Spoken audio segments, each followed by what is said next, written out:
Picture this. You're standing between your own son and armed police officers. Your son is holding a hunting knife. You've got a stab wound in the back of your skull, and 4 children are hiding inside the house behind you, terrified for their lives. What do you do? Because that's exactly the impossible situation one Florida father found himself in on November 2nd, 2025. And the choice he made, it's going to blow your mind. This is Deltona, Florida, about 30 miles north of Orlando. Quiet suburban neighborhood, the kind of place where people know their neighbors. Kids play outside. Not exactly where you'd expect something like this to go down. But on that Saturday evening, November 2nd, the Volusia County Sheriff's Office got a call that would turn into one of the most intense standoffs they'd seen all year. The caller reported that a 22-year-old man named Trevor Nieves-Gonzalez was outside a home, armed with a large hunting knife. He'd already stabbed someone, and he was actively threatening to kill 4 children who were trapped inside the house. Can you imagine getting that call? Because here's where it gets absolutely wild. And stick around, because what happens when the police arrive? You're not going to believe it. Literally, nobody could have predicted what this father does next. So who is Trevor Nieves-Gonzalez? At the time of this incident, he's 22 years old, living in the Deltona area. And according to what we know from the court records, this wasn't just some random attack on strangers. The 4 children he was threatening, they were connected to him somehow. The person he'd already stabbed, his own father. Yeah, his dad. Now, we don't have all the details about what led up to this moment. What pushed Trevor to grab that hunting knife and head to that house? Was it a mental health crisis? Substance abuse? Family dispute gone nuclear? We may never know the full picture. But what we do know is this. By the time police got that 911 call, Trevor was already on the front lawn, knife in hand, ready to do something horrible. And standing between him and that front door, the man he just stabbed in the head, his father. When deputies from the Volusia County Sheriff's Office rolled up to the scene, they had no idea what they were walking into. I mean, they knew it was bad. Armed, suspect, injured victim, children in danger, but nothing could have prepared them for what they actually saw. There on the front lawn is Trevor, holding this massive hunting knife, and right next to him, his father. Not running away, not hiding behind the police, standing right there between his son and that house. Now, before I tell you how this all ends, if you're enjoying this story, go ahead and hit that like button real quick. It takes half a second, and it helps us bring you more cases like this. All right, back to the story, because this is where things get absolutely wild. The deputy gets out of his vehicle, weapon drawn, and immediately aims it at Trevor. Standard protocol, right? You've got an armed suspect threatening lives. But here's where things get absolutely insane. The father immediately moves to protect Trevor. This man who has a stab wound in the back of his head from his own son literally shields him from the deputies. He's blocking their line of fire, putting himself between the police and Trevor. Stay with me here because this is crucial.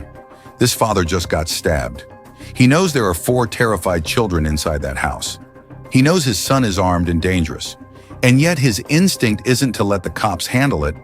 His instinct is to save his son. Now the deputies are trying to de-escalate. They need Trevor to drop that knife. And somehow, miraculously, they convince him to do it. The knife hits the ground. 2 deputies move in to try and get him in handcuffs. They're being careful. They're being professional. And Trevor is not having it. The body cam footage shows him cursing at the officers. Then he flips them off. Classic tough guy move, right? But then he does something that crosses the line. He spits on one of the deputies. And that's when the taser comes out.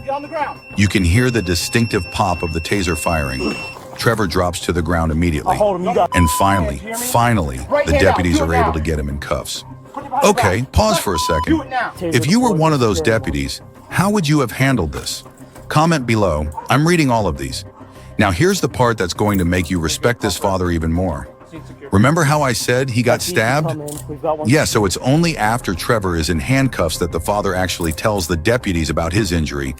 The man had been stabbed in the back of his head, and he didn't say a word about it until his son was safely in custody and no longer a threat to anyone. He wasn't worried about his own bleeding head wound. He was worried about keeping everyone alive, including the person who put that wound there. You can't make this stuff up. Trevor Nieves-Gonzalez was booked into custody that night, and the charges? They're serious, really serious. He's facing 4 counts of aggravated assault with intent to commit a felony, 4 counts of child abuse, 1 count of aggravated battery, resisting an officer with violence, and battery on a law enforcement officer. That's a lot of felony charges. He made his first court appearance on November 3rd, just 1 day after the incident. The court appointed him a public defender since he couldn't afford his own attorney. His formal arraignment is scheduled for December 4th. As for his father, he was treated for his injuries at the scene. We don't know the extent of the damage or whether he required hospitalization, but the fact that he was able to talk to deputies and stay at the scene suggests it wasn't life-threatening. Thank God. And those 4 children, they're safe because of a father who refused to give up on his son, even when that son had literally just stabbed him in the head. So here's what gets me about this case. We talk a lot about unconditional love, right? Parents' love for their children. But this is what that actually looks like in the most extreme circumstances imaginable. This father had every reason to step aside, to let the police do their job, to protect himself and those kids and let Trevor face the consequences of his actions. And I don't think anyone would have blamed him. But he didn't. He stood there, bleeding from a stab wound to the head, and protected his son from police gunfire. He physically blocked trained law enforcement officers who had every legal right to use lethal force in that situation. And because of that decision, everyone lived. Trevor's alive to face trial. The 4 children are safe. The father survived. The deputies didn't have to live with taking someone's life. In a world where so many true crime stories end in tragedy, this one ended with something almost miraculous. A father's love literally saving everyone involved, including the person who hurt him. Trevor Nieves-Gonzalez's case is still making its way through the court system. He's facing decades in prison if convicted on all counts. But whatever happens in that courtroom, one thing's for sure.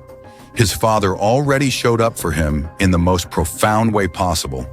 The question now is whether Trevor will ever truly understand the gift he was given that night. All right, real quick before you go, you love deep dives into true crime, not the watered-down stuff, but real stories with real people making impossible choices. Subscribe for more unbelievable true crime cases every day. And drop a comment telling me, do you think that father made the right call? Could you forgive your child after something like this? What would you have done in that father's position? Seriously, I read every single comment, and I want to hear your take on this. Let's discuss. Hit that notification bell too, so you never miss when we drop a new case.